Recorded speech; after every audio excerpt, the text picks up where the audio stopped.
Happy day everyone, this is the big one. The unlicensed 1/6 scale Cloud Strife figure by GameToys is finally upon us. This figure should have came with the hardy Daytona as well, but that one is stuck in some delivery limbo at the moment, so I'll cover that in another video. For today, I'll spend a bit more time on Cloud himself, as well as a quick comparison with his VTS Toys counterpart. You're a soldier, aren't you? Ex-soldier. I quit. It's been a long time since Cloud's big break as one of gaming's most popular icons. Throughout the years, there had been many formidable attempts from various third-party companies, but I think we've met our contender for Cloud's finest appearance in the 6-scale spotlight to date. Released in 2022, just months after Sephiroth has dropped, GameToys retained both its audacity and subtlety by using Cloud's name smack in the middle with this elegant text and print that followed the style of the in-game menus.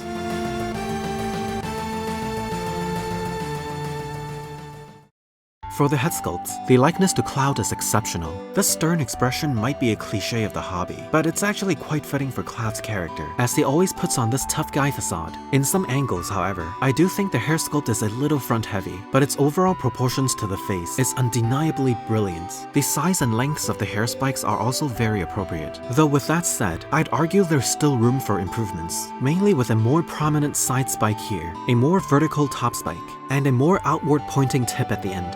The costumes got that GameToys magic as well. The shirt's pattern and thickness are spot on. It rests nice and flush on Cloud's chest, even after some pretty drastic torso movements. The harness is completely sculpted, which seems like the only sensible choice, as its durability is essential for mounting the Buster Sword. In the game, Cloud's pauldron has a more vibrant blue under certain lightings, but here, the blue is kinda muted, which resemble more of the game's promotional materials, though the weathering on the screws are a nice touch. This thing isn't articulated, at the cost of it sitting perfectly tapered on the shoulder. Both fan braces are sculpted in hard plastic. They each look great to be sure, but if you're using the seamless arms, do be careful not to press them against the biceps for too long, as they could potentially leave a mark on the rubber. Oh, and while we're at it, the gloves are perfectly sized, so they don't hinder movement or butt up against the fan braces.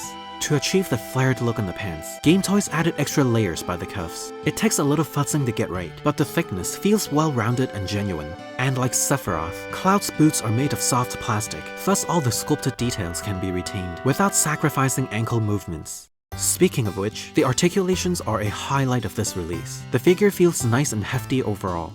On top of the normal left-to-right swing, the head can look upwards decently far. The arms can swing forward and backward pretty widely before bumping into the pauldron. The bicep swivel and arm outswing are looking very natural. These seamless arms not only have the proper muscle definitions, the elbows are also capable of almost a full bend. And if you don't want to stress out the rubber, there's also the option for swapping to this set of jointed arms. The bandages on the left arms are permanently glued on, and they surprisingly all have the same degree of flexibility. Despite how easy it is to swap out the arms, the strength of the joints are not at all compromised. Not only can Cloud lift his massive sword with absolute ease, he can carry an entire figure in his arms, which is astonishing. The torso movement is fairly decent, even with the harness in the way. The pelvis allows for a robust forward leg swing. Not so much backwards though, possibly due to the butt pads. The knee bend is as stellar as the elbow, and the ankles are once again very sturdy. Together, Cloud can hold some pretty insane poses, even without a display stand.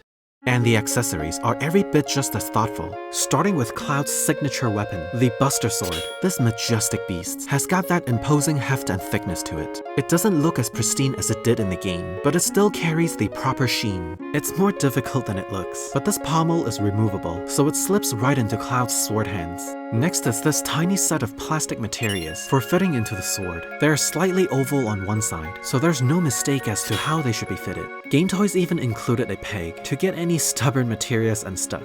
And that's me running after the materia, so make sure you do this gently. Of all things, my favorite is actually GameToys' solution for mounting the sword. You can just pop this cover off the harness, then insert this green plastic stub, which acts as a materia in disguise, so the sword can be attached exactly like in the game. This is pure genius.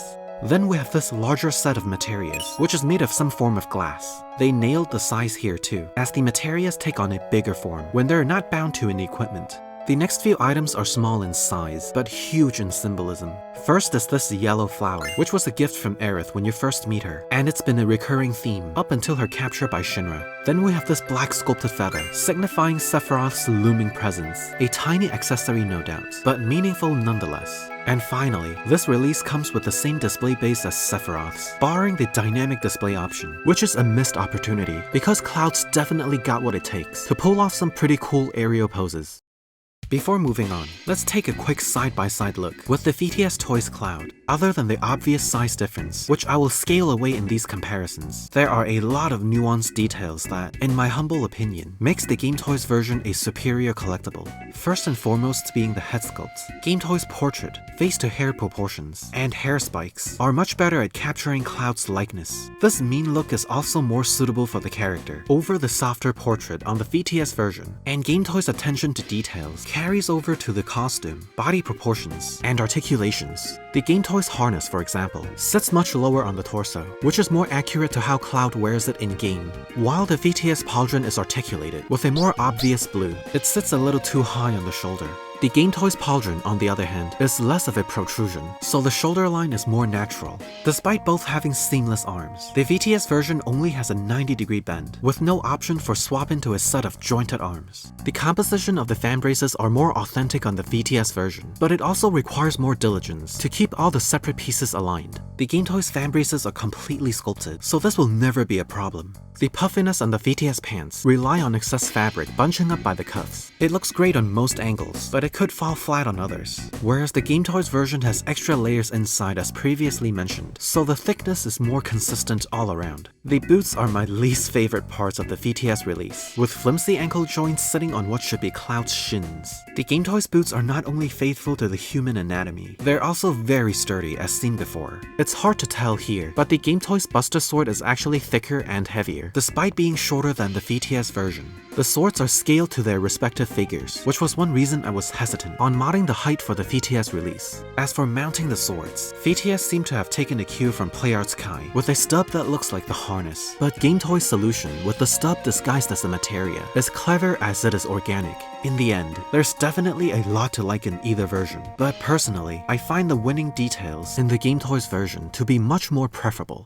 Last but not least, the height on the GameToys version is consistent with the rest of your 6-scale figures. Here's the GameToys Sephiroth, Super Duck Aerith, and War Story Tifa as examples. Now, I could be a stickler and say that this figure, which stands at a little over 12 inches, is still too tall to be Cloud, who is listed as just 5'7" in the Final Fantasy Wiki. But the truth is, I take this one any day of the week, over the 13.5 inches tall giant that is the VTS version. And on an unrelated note, my 6-scale Super Smash Bros. Collection is coming along very nicely. And finally, here's the PlayArt's Kai Cloud, which came with the first class edition of the remake. I honestly don't think this one is on par with the quality that the PAK line usually offers, so this unlicensed GameToys version just blows it out of the water in nearly every aspect.